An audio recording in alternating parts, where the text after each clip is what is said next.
খালিদ মহিউদ্দিন অত্যন্ত প্রথিতযশা সাংবাদিক, কিন্তু রিসেন্টলি আপনারা দেখবেন যে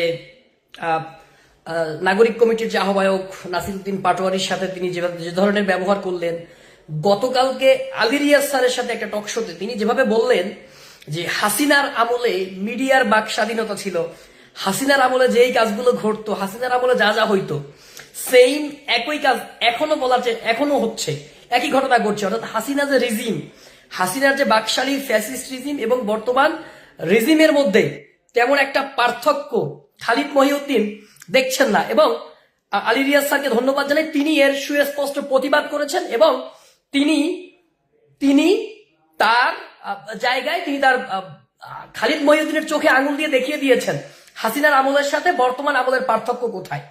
এবং খালিদ মহিউদ্দিনকে এই পর্যন্ত আলী রিয়াজ স্যার বলেছেন যে আপনি অনেকটা ফ্যাসিবাদী ন্যারেটিভ প্রতিষ্ঠা করার চেষ্টা করছেন, অনেকটা ফ্যাসিস্ট হাসিনার বা খুনি হাসিনার ন্যারেটিভ বা ফ্যাসিবাদের পক্ষের ন্যারেটিভ আপনি প্রতিষ্ঠা করার চেষ্টা করছেন।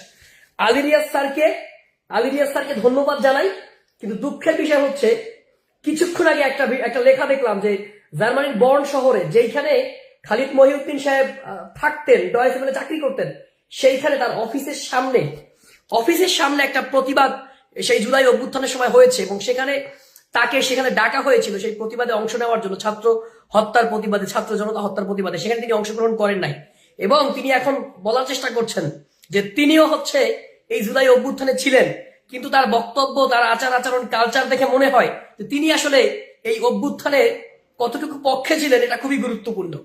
দ্বিতীয়ত, এই খালিদ মহিউদ্দিন সাহেব ছাত্রলীগের সাদ্দামকে টকশোতে ডাকার পরে সাধারণ মানুষ, সমস্ত দেশবাসী, বিশেষ ছাত্রলীগের সভাপতিকে ডাকার পরে যেভাবে প্রতিবাদ করেছিল, সেটা নিয়েও তিনি অনেকটা দেখলাম যে এই সমন্বয়কদের উপরে খাপা। এবং তিনি বলছেন সমন্বয়করা ডাকে হচ্ছে, এখানে যাচ্ছে, ওখানে যাচ্ছে, কোথায় যাচ্ছে তিনি সুনির্দিষ্ট সুস্পষ্ট কোনো বক্তব্য তিনি এই বিষয়ে দেননি। তো সার্বিকভাবে খালিদ মহিউদ্দিন সাহেব কাদের হয়ে কাজ করছেন, কাদেরকে সার্ভ করার চেষ্টা করছেন, তার উদ্দেশ্য কি, বিষয়গুলো আপনারা অবজার্ভ করবেন, খালিদ মহিউদ্দিন সাহেবের টকশোগুলো অবজার্ভ করবেন এবং পরবর্তীতে সিদ্ধান্ত আপনারা নেবেন যে তার বিষয়ে আপনাদের ন্যারেটিভ কি হবে, জনগণের perception, public perception Khalid Mohiuddin ভাই সম্পর্কে কি হবে। সে আমার ক্যাম্পাসের বড় ভাই, বাট তার ইদানিংকার তার কথাবার্তা আসলে অনেকটা কেমন, সেটা আলী রিয়াজ স্যারের টকশো গতকালকে যারা আপনারা দেখেছেন ঠিকানায় গতকালকে, তারা বুঝবেন।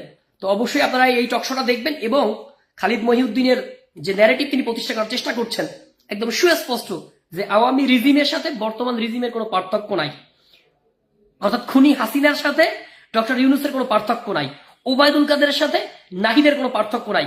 এই যে একটা ন্যারেটিভ তিনি দাঁড় করানোর চেষ্টা করছেন, এই বিষয়ে আপনারা প্রতিবাদ করবেন কি করবেন না এবং তার বিষয়ে আপনারা কি বলবেন, সিদ্ধান্ত নেওয়ার বোধহয় সময় হয়ে গেছে। ঠিকানার লাস্ট টকশোটা আপনারা দেখবেন, বিশেষ করে আলী রিয়াজ স্যারের যেটা, আমি তার সেই বক্তব্যটা আপনাদেরকে দিয়ে দিব যে এই বিষয়টা নিয়ে তিনি, আলী রিয়াজ স্যারের মতো লোক, একজন ভদ্র মানুষ, তিনি তাকে ফ্যাসিবাদের দোষর বলতে বাধ্য হয়েছে। আলী রিয়াজ স্যার খালিদ মহিউদ্দিনকে ফ্যাসিবাদের দোষর বলতে বাধ্য হয়েছে। একটু আপনারা দেখবেন যে কি বলেছে। আমি আপনাদেরকে এই কমেন্টে আমি এর লিঙ্ক দিয়ে দিব, আলী রিয়াজ স্যারের বক্তব্যের লিঙ্ক আমি কমেন্টে দিয়ে দেবো। খোদা হাফেজ।